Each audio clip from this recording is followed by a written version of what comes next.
Welcome back to Road to Glory, where we celebrate the athletes who turn grit into gold. I'm your host, Cody Weiss, and today we're honored to welcome Susan Adams from the Boulder Community Rowing Club. In 2023, Adams and her team of 4 plus of 40 age won the gold medal at the head of the Charles. Let's dive in.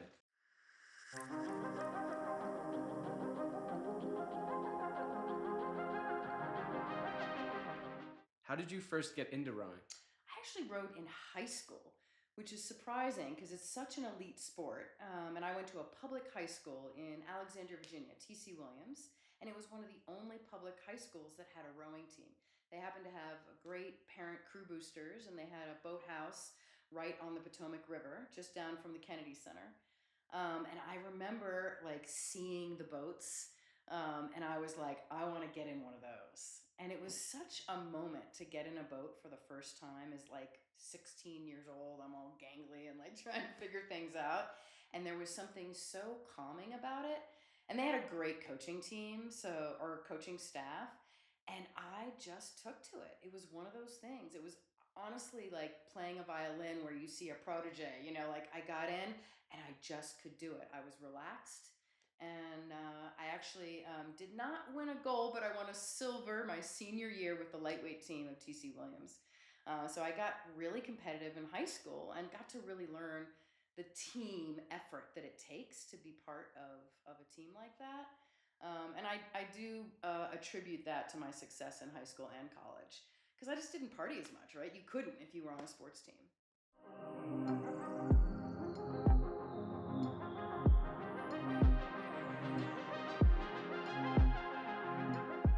Did you talk about how you started competing with the Boulder Rowing Club? Yeah, so I moved here from Portland, Oregon. There was quite a rowing team in Portland. I competed there, but was not as dedicated as I was when I got here to Boulder. Honestly, I was like, I thought I'd have to give up rowing. I didn't think there'd be rowing here. But there's this little team, Boulder Community Rowing, right here at the Boulder Reservoir. And I walked onto the team having a lot of experience. And they had a big learn to row program and a smaller competitive team. So I basically jumped right into high lineups, basically very experienced lineups. And I started competing immediately. Yeah, it was great. And then can you talk about what having a good coach means to rowing? Yeah, great question. So, part of why I got so competitive with Boulder versus Portland was because of the coach. So, Veronica Platzer, Coach V, as we called her, was an elite coach. She had coached many high school students on their way to the Olympics. I don't know her whole career, but she was such a technical rower. And what I mean by that is she didn't just talk about overall rowing technique. She really honed in on the specifics of where your hands are, where your feet are, where the catch is. And she would, the launch comes right up to the boat. And she would stop us from rowing and she would individually talk to each rower in the boat and tell them to tweak something. And if you're a good rower and you're competitive, you integrate that, you take that in. And so, what I loved about the competitive team is that everybody took those minute little pieces of feedback, and literally the boat would fly in the next piece that we would do right after she would give that diagnostic to each person. And to me, that is what is a really good coach. And they also take no bullshit, right? Like they are commanding, but you also as a rower need to take feedback and kind of put your ego to the side and be willing to take that feedback and also understand how to integrate that. So that's the dance that happens between a really good coach and a really good rower.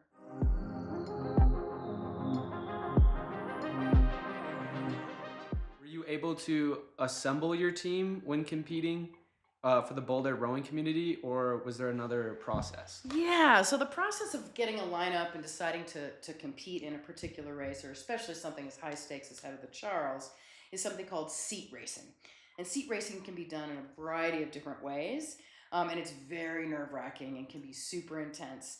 But what you do is take two boats, so the same boat, two fours.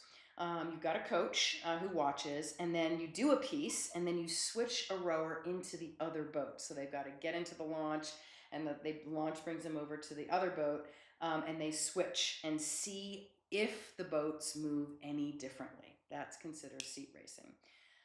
But also, the coach does a recommendation. They look for grit, they look for focus, they look for what I talked about in being able to take feedback and actually make those adjustments. Some people really struggle to integrate the adjustments that the coaches make. So a lot of it'll be that. And then the third element to getting into a lineup is erg racing or times and testing. So that's the rowing machine concept two. They call them ergometers or ergs. And so they look for your times on the ergs, and it's usually a 2K time. And so you'll submit that time, or sometimes a team will have ergs lined up next to each other, and you actually race against each other in the boathouse. Now, we don't have a boathouse, but we do have ergs, and people will do them at home and submit them. And in this case, it was a combination of seat racing and rowing coach recommendations. The Head of the Charles is one of the biggest rowing competitions around the world. It is actually the largest 3-day regatta in the world, with 11,000 athletes rowing in over 2,500 boats in 73 events. Can you talk about how you and your team qualified to compete at the Head of the Charles? Yeah, so I will say we got in by a lottery. Okay, we had not been in the Head of the Charles for many, many years. So they let people, especially folks coming from long distances, they want to give a lottery. Let's give it a try. So we got in with a lottery, which was huge, right? So there wasn't actually a competition in that, but they said, let's see what happens. And that's why winning the gold was such a shoe in, and we became really the underdogs, which was fantastic for us, which is why this winning of the race was incredible for me. Challenges and triumphs did you and your team face along the way? Yeah, so we had an incredible coach, Coach V, which I talked to you about, but she left. And so the year we submitted, or we got into the lottery and got a seat, and got this boat into the regatta, she had left. And so that was very nerve wracking for us because we really needed and wanted her coaching. But I will say she coached me for 3 years before she left. And I would say I would give my gold medal and give credit to her as my coach, because she gave me the formative years, really, of getting back into the game. And again, she was so technical, and I learned so much from her. The feedback was so effective for me, and I believe that that was true for our teammates as well. Now, the next coach that came up, Coach Luna, she was there and coached us for the year leading up to it. And I think the balance of having Coach V giving us that technical, and then Luna giving us that feedback and doing the conditional pieces of it, making sure we were weight training, absolutely helped us win the gold. So the challenge was that shift in a coach. The other challenge is we're all professionals. We work full time, right? So this was a side piece. So we would have to get up super early in the mornings and do extra practices, and we would sometimes also practice after work hours. And then I put in a whole different new weightlifting regime, which actually transformed me into a weightlifter now. I love weightlifting because I learned so much about form. And so I got a trainer in one of the gyms, and a couple of us, not the whole team, some of us had already been doing weightlifting, but I hadn't. So that was a challenge for me, but also a triumph, because it's where I got to really put my head down and focus in on discovering my strength through weightlifting. And I could literally see how that transitioned into being calmer and more relaxed in my stroke. And I'll say that that was a transformation for me specifically, because I tended to grip the oar and I tended to really pull it through. But with the weightlifting, I had so much strength that I was able to smooth out that strength, right? And that, I think, I can imagine in other sports, there's a sense of relaxation that goes with the confidence that then allows you to really match the other rowers in the boat. So I think that's what transformed me, and also I think helped me for sure get the win. I'm 51 years old, right? So that's where, we went into the 40 plus category, but we stacked the boat with 30-year-olds, except for me. which of course was a bee in my bonnet and excited me because, there were other 50-year-olds on the team, but I pushed myself that much further to be able to get into the lineup. And in fact, the commentators during the race, so can I tell the story of the race? Yeah, go for it. Yeah. Oh my God. So we get there, and of course, it's all international. It's absolutely amazing. Boston's so gorgeous. And they have these tents, and everybody's in there in blazers. And it's a head race, which means it's a staggered start. So you don't know if you win when you cross the finish line. But because it's a staggered start, there were 23 entries. We were number 13, and which means we had to pass many, many boats in order to win the gold. And passing a boat is very, very strategic. The coxswain has to make a call to have all the rowers raise the stroke rate. So we were at about a 30, but then to pass, we had to go up to a 34. That's hard. Sweet. And then real quick, what is a coxswain for Oh, our okay. So audience? the coxswain steers the boat. Oh, sweet. And we had a bow loader, so she's actually in front of the boat in a way, and we're rowing backwards where we're oriented, but the coxswain is in front, so she was able to actually see and really be precise that we were overtaking boats. And when you're overtaking a boat, the coxswain of the boat that you're overtaking has to do what we call give way. So they have to move away from the buoy line, which is of course the straightest line to getting to the finish line, and let us pass. And so sometimes the coxswain had to call and say, give way, right? So that coxswain sees and moves out of the way. Because you can actually damage boats, you can damage athletes. So we ended up passing 5 boats, and the rush of passing a boat is so badass. Because when you bring the stroke rate up, it's actually easier to keep the boat on keel, but also the rush is there, and you can hear the oars of the other boat, but you can't look out. You have to keep your head forward, so you don't really know what's happening at all. But the coxswain is telling you, and she's got a mic, right? So she's telling us, to raise the rate, and then she's like, drop it back down. Of course, your adrenaline is pumping, and you don't want to drop it back down. But we had another 1,000 meters when we passed the first boat. So then we're passing. And so then we're like, oh my God, I can't believe it was the best race. We surged, which is a sensation in the boat where you surge through those passings. And then we were able to bring it down and not lose any momentum and then bring it back up. And that coxswain, I would say, was another element to us winning that race, which was fantastic. So then we crossed the finish line and we're like tanked, it was the best race of our lives. In my mind, it was super exciting. We still didn't know if we won. Really? So the coxswain brings the boat back down to the dock, and we slowly come up, and our other teammates, because we had another boat that was a double that actually raced, and they of course followed our race. They came running out and said, "You won." And we were like, "What? Are you kidding me?"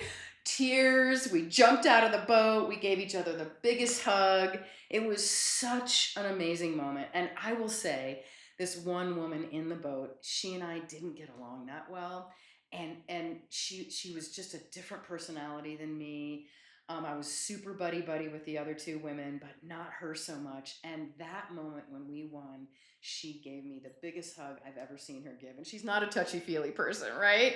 And I will say that was one of the challenges for me, is that group cohesion, right? And I was always kind of bracing myself for her personality. And we just were like oil and water. And having that race and that win was just a moment to remember. And she let it all go and gave me such grace and respect, and it was a beautiful moment for the 2 of us, and it really transformed our whole relationship. Did you motivate your team at all, or?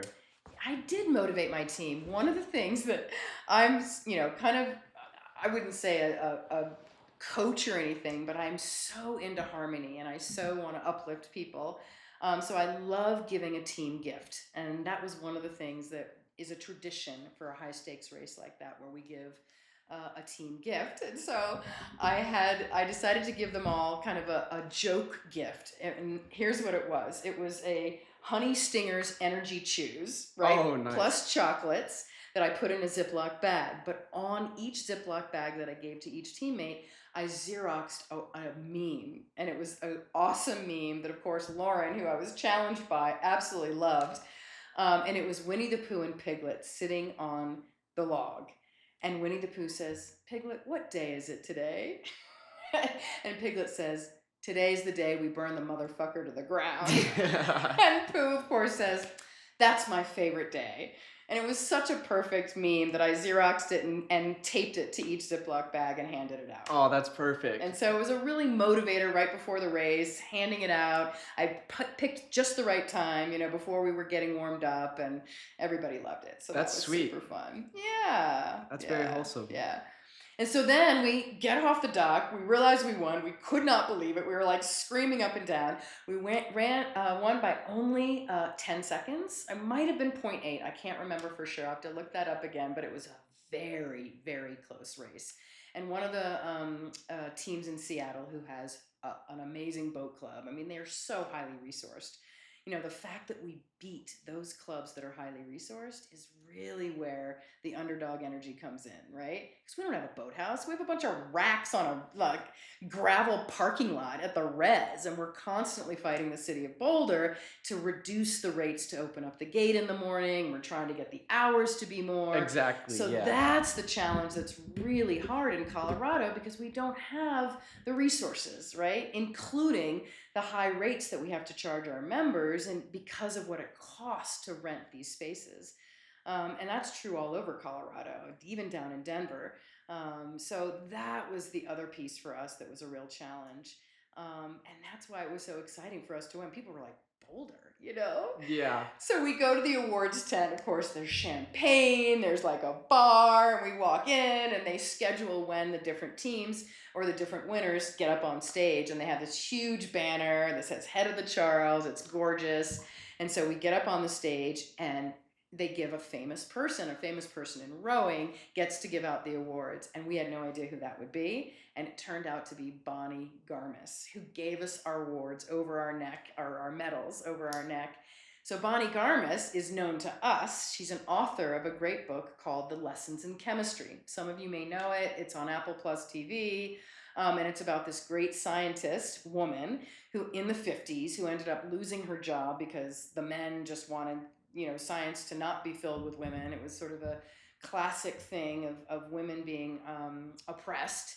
And then she got picked up by a TV show to do a cooking show. But because she was such a consummate scientist, she taught cooking through a scientific lens. But she happened to be a rower. Of course, the author was a rower, but she weaved in rowing into the book. And she happened to row here in Boulder years ago, not with us. Yeah. So she looks at us and goes, "Boulder, you guys won. That's amazing. You don't have a boathouse." And so we were just smitten with the fact that Bonnie Garmis gave us our medals, and we toasted to champagne. It was a moment to remember. I will remember it always. That is perfect. Do you have any advice for people wanting to get into rowing? Oh, God. What I love about rowing is there is often a master team. It doesn't matter what age you are. You could row in your 30s, 40s. We have people rowing in their 80s, and you can learn late in life. And so if they have a Learn to Row program, which they do in Denver, we have one here at the Boulder Community Rowing. We do an open house, and it's about a 4-week to a 6-week class, and it's twice a week. It is early in the mornings. I think it's about 6 a.m., not the 5 a.m. that the competitive team rows at, but 6 a.m. We have great coaches, and we start you with staying on the dock, but then you get to row with experienced rowers in the beginning. And we help you practice, give you all kinds of videos, tutorials as well. But it's a wonderful class. It's great to do in the summer here in Colorado. And it's at the Boulder Reservoir. And that's also, once you go through the class, then you can join the development team, and then you can join the competitive team. And some people jump right from Learn to Row to the competitive team. So it's a great sport, great to do in the mornings. It's beautiful here in Colorado. And the beauty of it too is that it's low impact. So many folks that can't run anymore or struggle with their knees, it's a great sport for those that might struggle with impact, right? So yeah, it's easy. It's not necessarily an easy sport. It's very technical. You got to put your mind to it. But the beautiful thing is you get to be in a coached experience, which is different than a lot of sports like biking. You probably would have a coach with a soccer team, but in rowing, the coaching really makes it, and that's what the experience is for being able to learn. Is you get to be observed and given feedback in order to get better over time. Sweet, that's perfect. And is there anything else you'd like to add, Susan? Oh, no, it's just been great to talk about the story. I'm clearly excited about it. It's been since, what is it, 2025? So it was 2023. So it's been a while.